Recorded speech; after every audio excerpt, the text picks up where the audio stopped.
যাচ্ছে তো। তুমি বরং আমাকে নিয়ে ভাবনা বাদ দাও, তোমার শোভাকে নিয়ে ভাবো। দেখো বিয়েটা বাঁচাতে পারো কিনা। মুচকি হাসে আদ্রিতা। রাগে রিফাতের শরীর কাঁপে।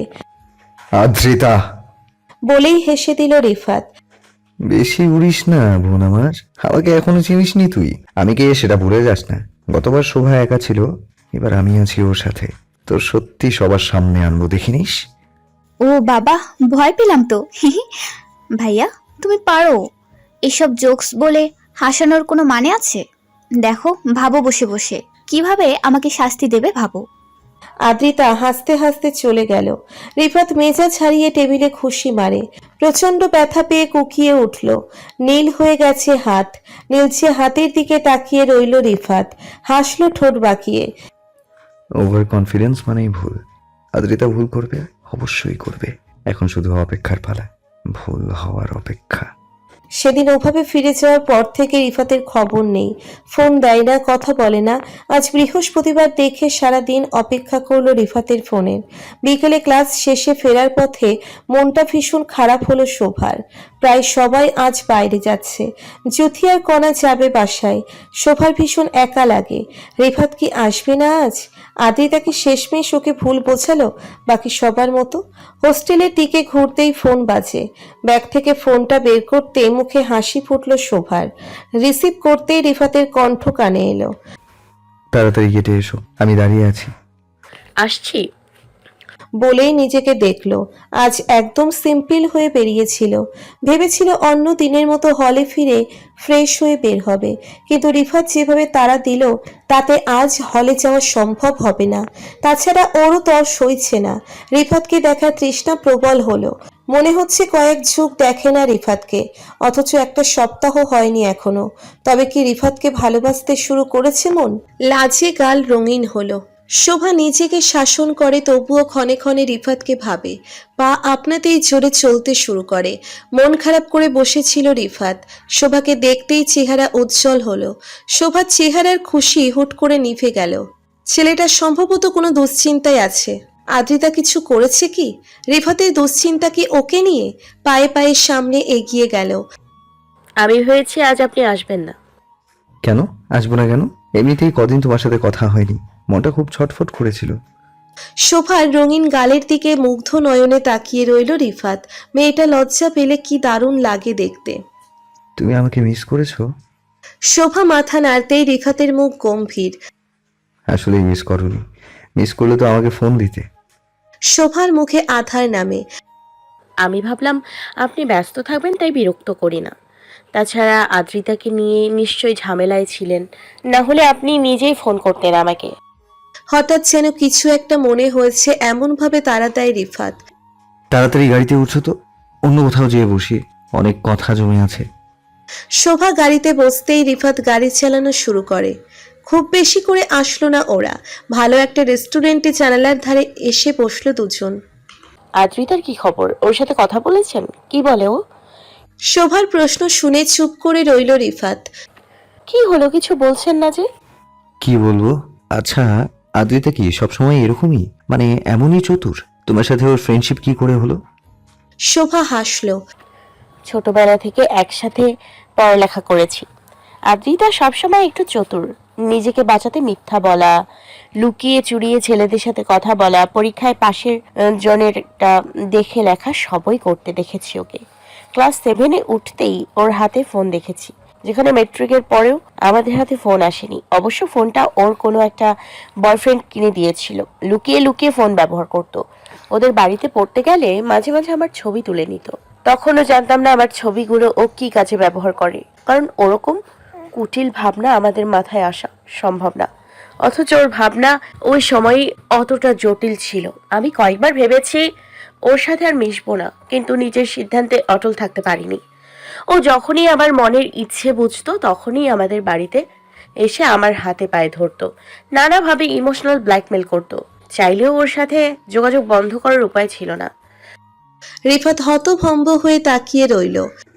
ওর মতো মেয়ে এতটা ভদ্র হয়ে আছে কি করে বলো তো? গত 3 বছর ধরে লক্ষ্মী মেয়ে সেজে অভিনয় করছে। শোভা হাসলো। ওকে যতটুকু চিনি ওর পক্ষে কিছু না করে থাকা সম্ভব না।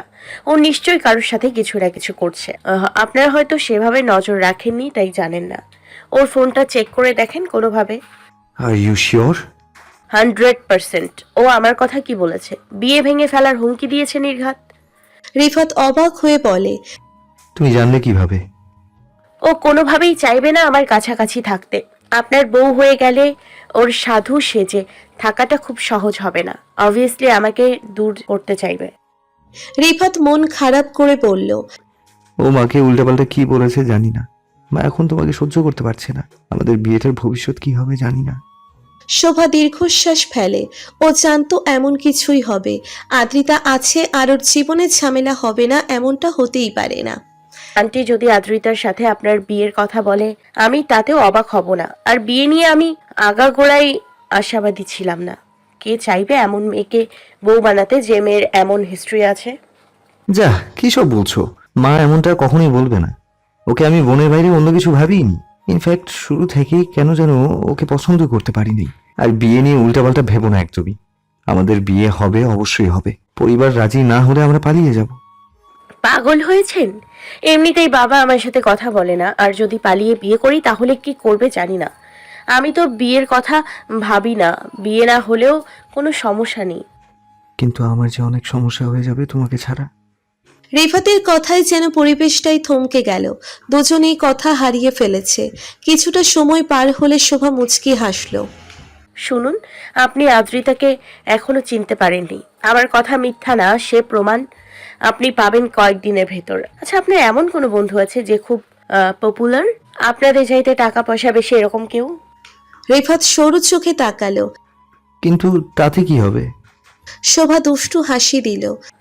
আদ্রিতার সাথে ফ্লার্ট করতে হবে আপনার সেই বন্ধুকে। অনেক দামি দামি গিফট দেবে ওকে, তারপর কিছু একটা তো হবে। আমার মনে হয় না এতে কাজ হবে। আদ্রিতা এখন আগের চাইতে বেশি চালাক। এত সহজে কারো ফাঁদে পড়বে না। তাছাড়া ভার্সিটিতে ওকে একটা ছেলের সাথে দেখেছিলাম। একদিন জিজ্ঞেসও করেছিলাম, মনে হলো সেই ছেলেটার সাথে সম্পর্কে আছে। আদ্রিতা আর ভার্সিটির কেউ? কখনোই না। ও হয়তো ছেলেটাকে ইউজ করে ছেড়ে দেবে, এর বেশি আর কিছু না। আর পারলে ওকে চোখে চোখে রাখুন, কিছু না কিছু পেয়ে যাবেন। এত শিওর হয়ে বলছো কি করে? ওকে আর চিনতে বাকি নেই আমার। আচ্ছা শোনো, এখন হয়তো তোমার কাছে কম আসবো, তাই বলে তুমি কিন্তু আবার অন্য কিছু ভেবে বসো না। আসলে আদ্রিতা আমাদের দেখলেই মায়ের কাছে বলবে, আর মা ভুল বুঝবে আমাদের। আমি চাচ্ছি না আদ্রিতাকে কোনো সুযোগ দিতে, বুঝলে? শোভা মাথা দোলায়। না বুঝে উপায় নেই কোনো। আদ্রিতাকে কিভাবে পথে আনবে তাই ভাবছে। এমনিতেও ডিপার্টমেন্টে খোঁজ নিতে হবে। ওকে এভাবে ছেড়ে দেওয়া যাবে না। কি ভাবছো? রিফাতের প্রশ্নে ভাবনার জগৎ ছিন্ন হয়। কিছু বলবে তার আগেই ফোনটা বেজে উঠল। ভ্রু কুঁচকে গেল শোভার। ছোট বোনের ফোন ধরে হ্যালো বলতেই ওপাশ থেকে মায়ের গলা পাওয়া গেল। হোড় মুড়িয়ে কথা বলে গেল সাজেদা। ওপাশ থেকে কে কি বলছে তা শুনতে পেল না রিফাত। তবে শোভার চেহারার পরিবর্তন বেশ চিন্তায় ফেলে দিল তাকে। বোঝাই যাচ্ছে মেজাজ ভয়ঙ্কর রকম খারাপ। ফোন নামিয়ে রাখতেই রিফাত জানতে চাইল, কি হয়েছে? বাসায় সব ঠিক আছে? কে ফোন করেছিল? শোভার চোখ দুটো রক্ত চপার ন্যায় রক্তিম হয়ে গেছে। নাকের পাটা ফুলে উঠেছে। সে রিফাতের পানে চাইতেই ভয় পেয়ে গেল রিফাত। আপনার মা আমাদের বাসায় গেছিল, আমার বাবাকে যা না তা বলে এসছে। আমার বাবা নাকি ফ্রড করে আপনার সাথে আমার বিয়ে দিচ্ছে। আমার যোগ্যতা নেই আপনার বউ হওয়ার। আমি একটা চরিত্রহীন মেয়ে। আমার নাকি অনেকের সাথে সম্পর্ক। আমি নাকি... বলতে বলতে দুহাতে মুখ ঢেকে ঝরঝর করে কেঁদে দেয় শোভা। রিফাত অসহায় দৃষ্টি নিয়ে তাকিয়ে আছে। কি বলবে বুঝতে পারছে না। মা হঠাৎ এমন কাজ কেন করলো?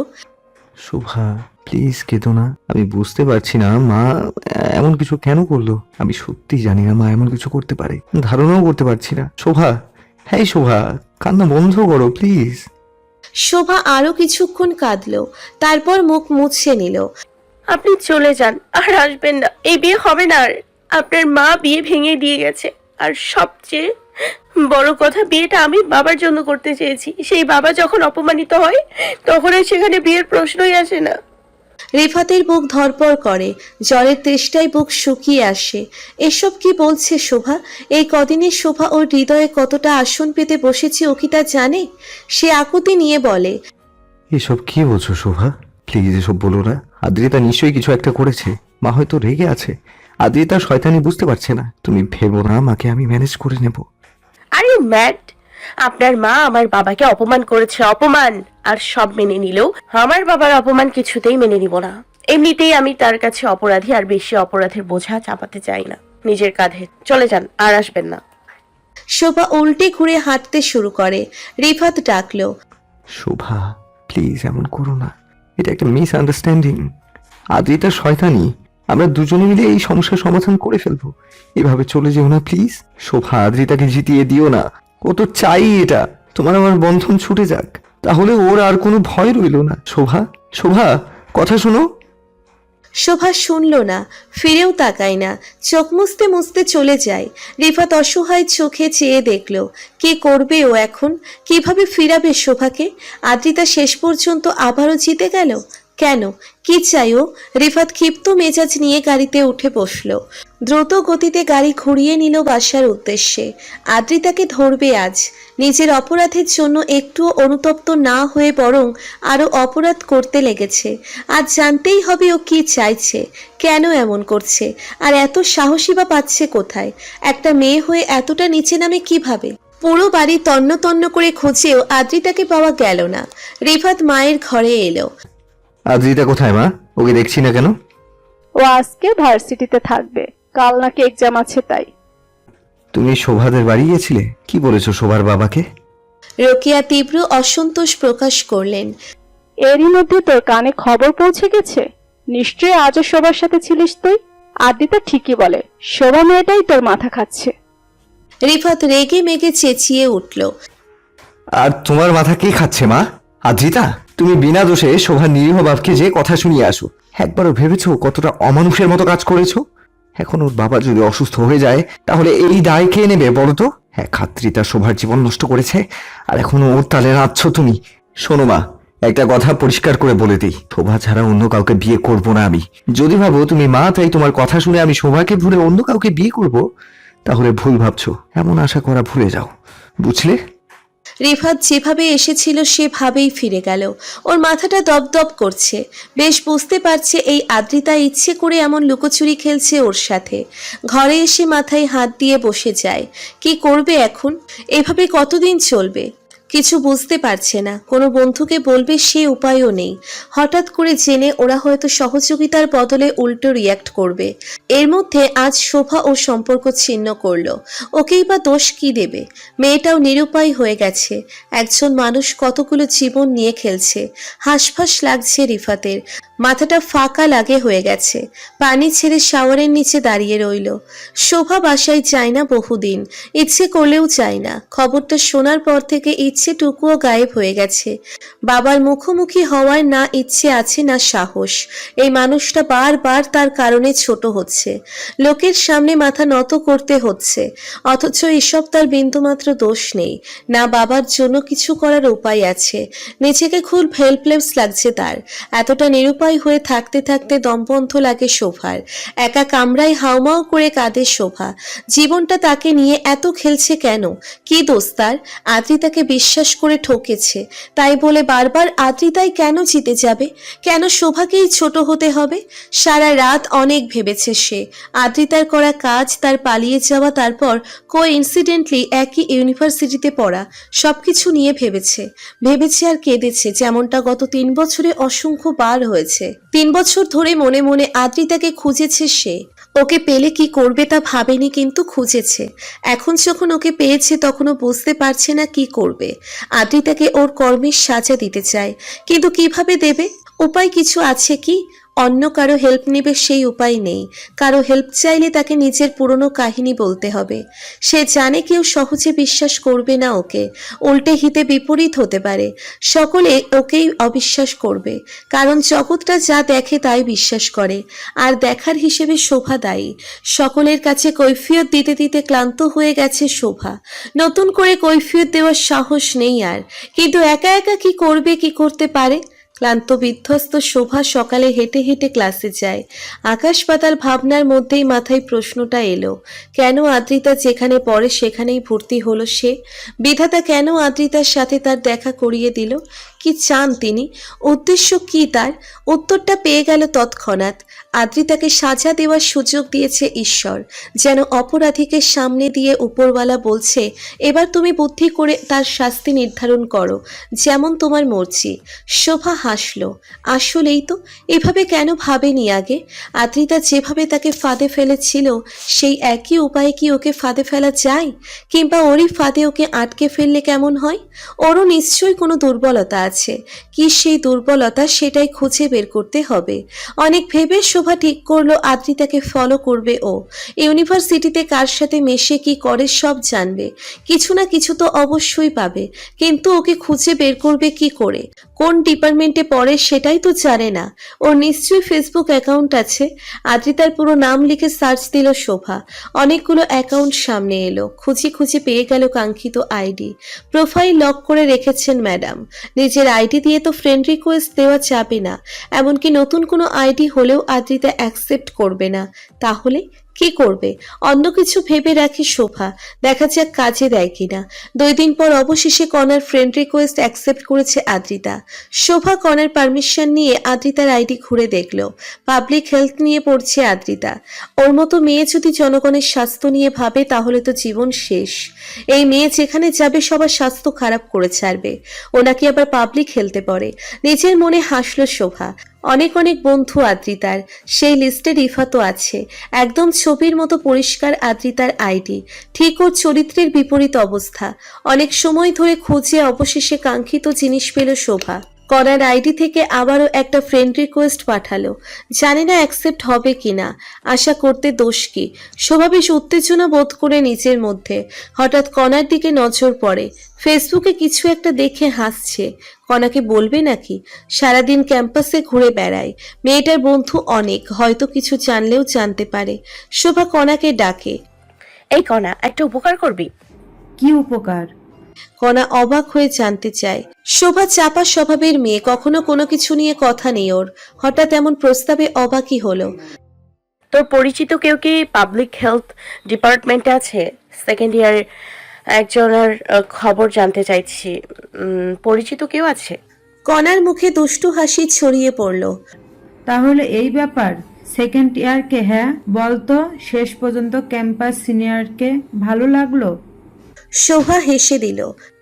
উফ, তোদের মাথা সব সময় একই ভাবিস। আমি একটা মেয়ের খোঁজ নিব। কণার হাসি গায়েব হলো। ও, তোর মেয়ে দেখাতো। শোভা আদ্রিতার খুব সাজগোজ করা একটা ছবি দেখলো। এই যে, এই মেয়েটা। আরে, এ তো সেই বিখ্যাত আপুটা। শোভা চমকে উঠল। বিখ্যাত? কি করেছে? ফার্স্ট ইয়ারের নাকি এক সিনিয়র ভাইকে ছাকা দিয়েছে। সেই ভাই আবার অনেক মেয়ের ক্রাশ। বাহ, দারুণ তো। কিন্তু তোরা জানিস কিভাবে? সবাই জানে, তুই তো ক্যান্টিনে থাকিস না, খেতে চলে আসিস, তাই জানিস না। ওই ভাই এই আপুটার জন্য হাতটাও কেটে অস্থির অবস্থা। তাই? এখন এক বেস্টমেটের সাথে সম্পর্ক, খুব মাখামাখি করে ঘোরাফেরা করে ক্যাম্পাসে। বাহ, বেশ ইন্টারেস্টিং তো। শোভার মন ফুরফুরে হয়। আরো ইন্টারেস্টিং ব্যাপার হলো, এই মেয়ে ভালো নাচে। ওদের ডিপার্টমেন্টের এক অনুষ্ঠানে নেচে হইচই ফেলে দিয়েছিল। তবে নাচের ড্রেস দেখে লজ্জা পেতে পারিস। শোভার মনে পড়ে একসাথে নাচে ভর্তি হয়েছিল ওরা। পরে শোভা ছেড়ে দিলেও আদ্রিতা শিখেছিল নাচ। শোভার দিকে তাকিয়ে কণা হেসে দিল। এই সব খবরে হবে নাকি? আরো খবর লাগবে। হাসলো শোভাও। আপাতত চলবে। মেয়েটা এত বিখ্যাত সেটাই তো জানতাম না। আচ্ছা, ওই ভাইয়াটাকে কোথায় পাবো বলতে পারিস? কোন ভাইয়া? ছাকা খেয়ে বেকা হয়ে যাওয়া ভাইয়া? ওকে আর কোথায় পাবি? পড়া শেষ মনে হয় এতদিনে। নামটা বলবি? একটু খোঁজ নে না। ওয়েট, দেখি, আমার এক আপু আছে, তার কাছে বলছি, খোঁজ পেলে তোকে জানাবো। আচ্ছা, শোভার হাসি পেল। ফিতরত বলে একটা কথা আছে, মানুষ তার ফিতরত থেকে বেরোতে পারে না, এটা আদ্রিতা প্রমাণ করে দিল। ভালোই হলো একদিকে, তার জন্য সহজ হলো সব। আদ্রিতা নিজেই সব সহজ করে দিল। এখন শুধু সব তথ্য জোগাড় করতে হবে। মোবাইলের ভাইব্রেশনে চিন্তা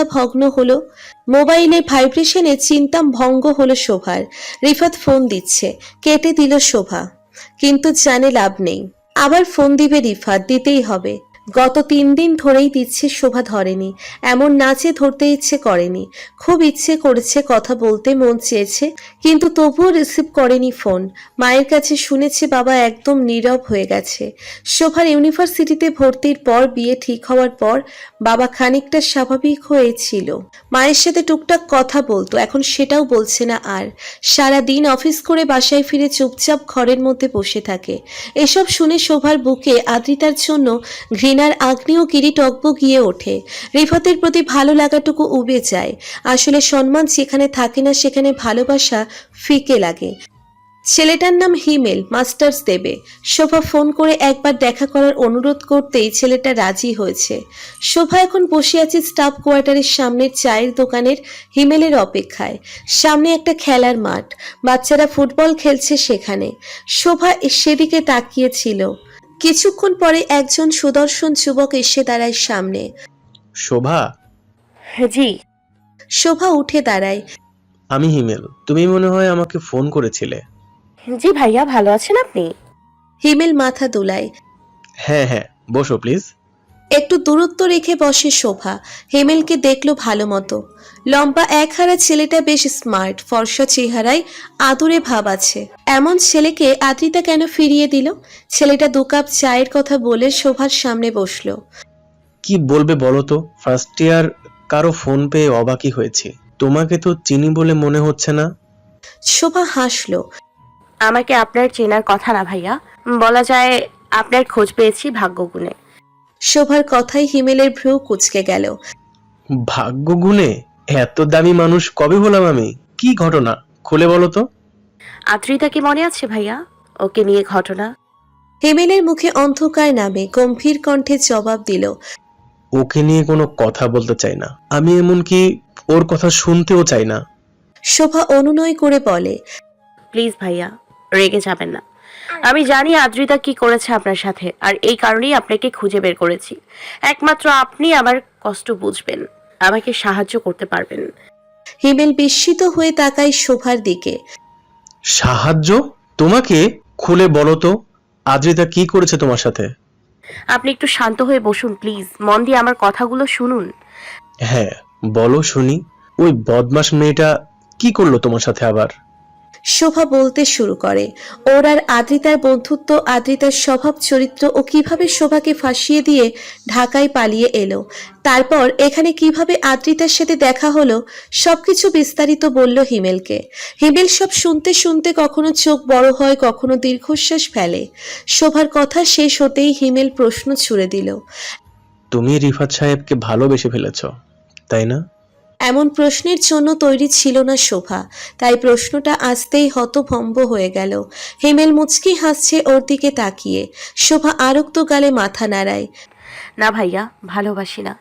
ওসব ভাবনা মাথাতেই আসে না। আমার মাথায় কেবল আদ্রিতার ভাবনা। কোনো অপরাধ না করেও যে সাজা আমি গত 3 বছর ধরে পাচ্ছি, সেটা বন্ধ করতে আর আসল অপরাধীকে শাস্তি দিতে চাই। এর বাইরে অন্য কিছু ভাবছি না। আদ্রিতাকে সাজা দেওয়ার এই যে ডেসপারেশন, এটা তোমার মধ্যে কেন এসেছে জানো?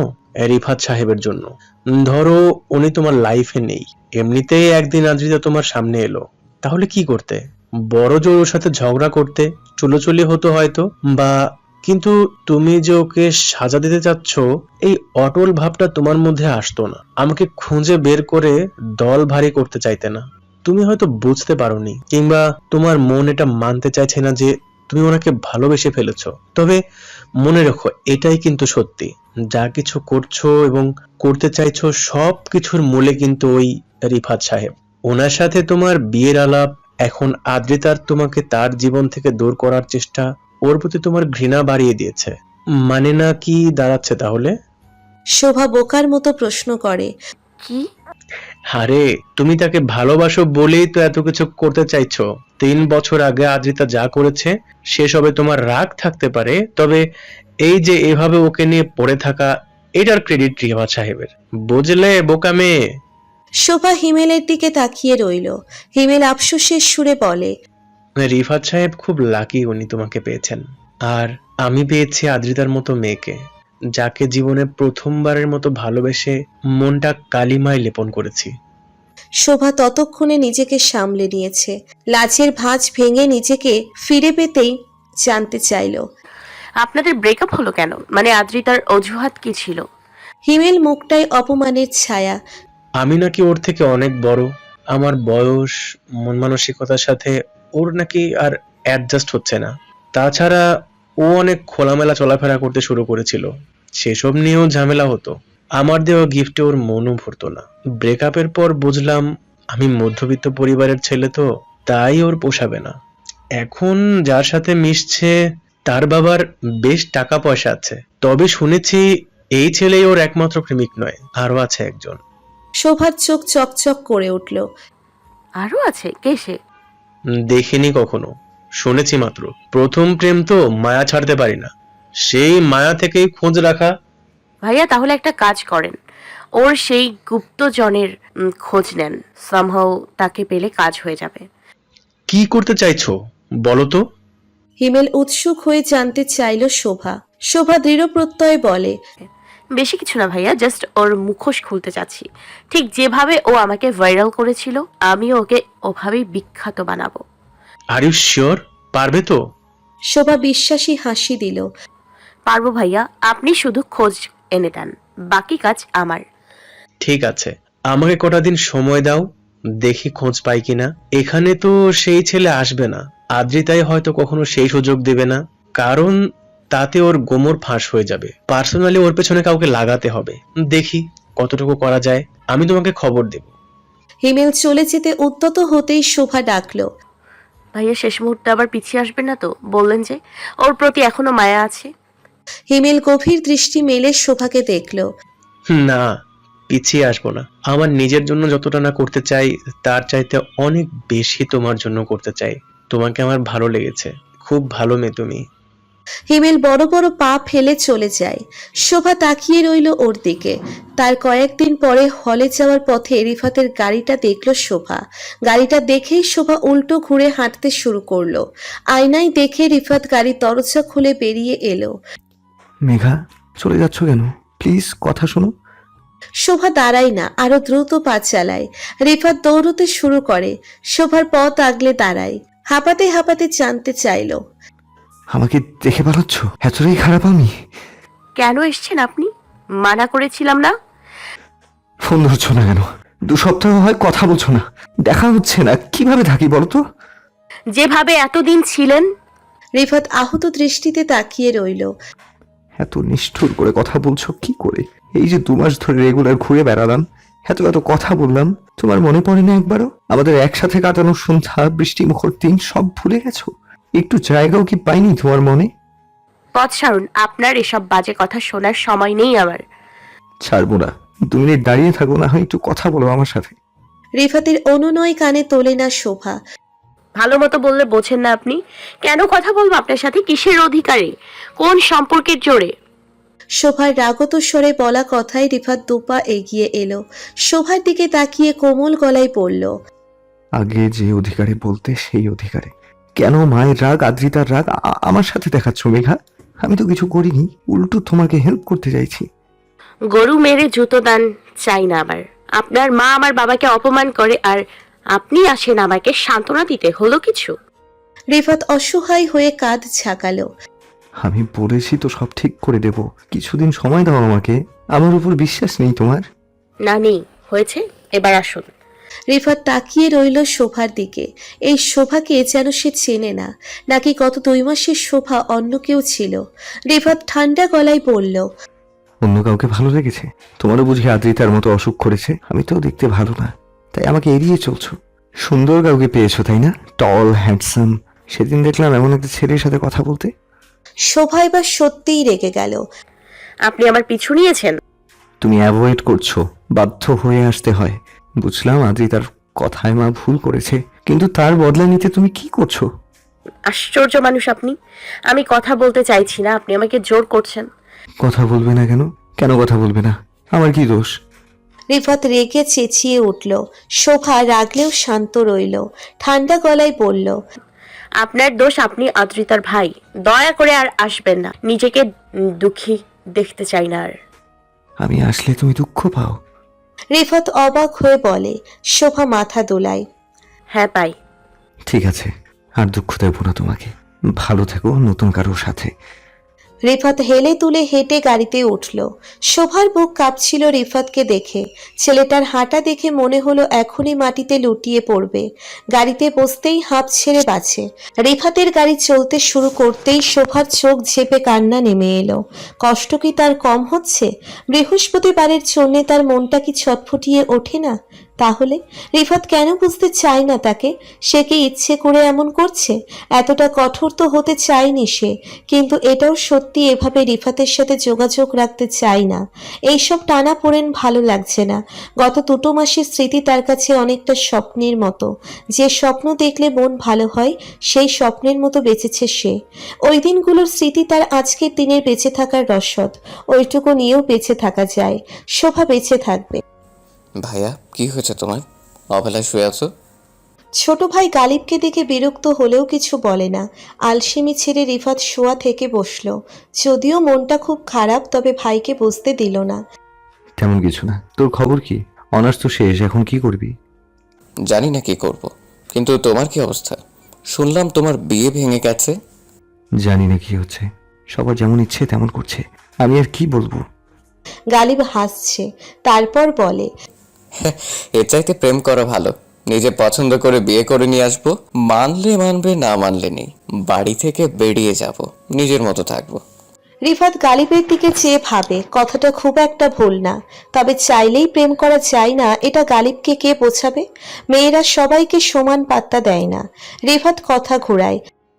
আবার জিগায়, তুই কি তাহলে প্রেম করে বিয়ে করবি? বাহ, ভালো তো। তা প্রেম কি করে ফেলেছিস অলরেডি? একা একা বিয়ের কথা ভাবছিস মনে হয়। গালিব খানিকটা লজ্জা পায়।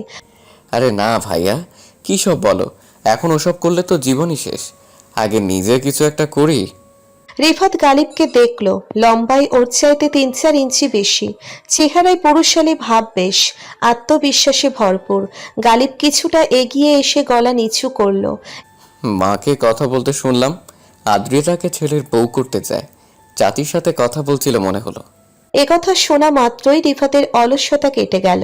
মাথার শিরায় দপদপ শুরু হলো, প্রায় চিৎকার করলো। তুই ঠিক শুনেছিস? কি বাজে চিন্তা ভেবে দেখ। যে মেয়েকে বোনের বাইরে কিছু ভাবিনি তাকে বউ বানাবো? মায়ের মাথা খারাপ হয়ে গেছে।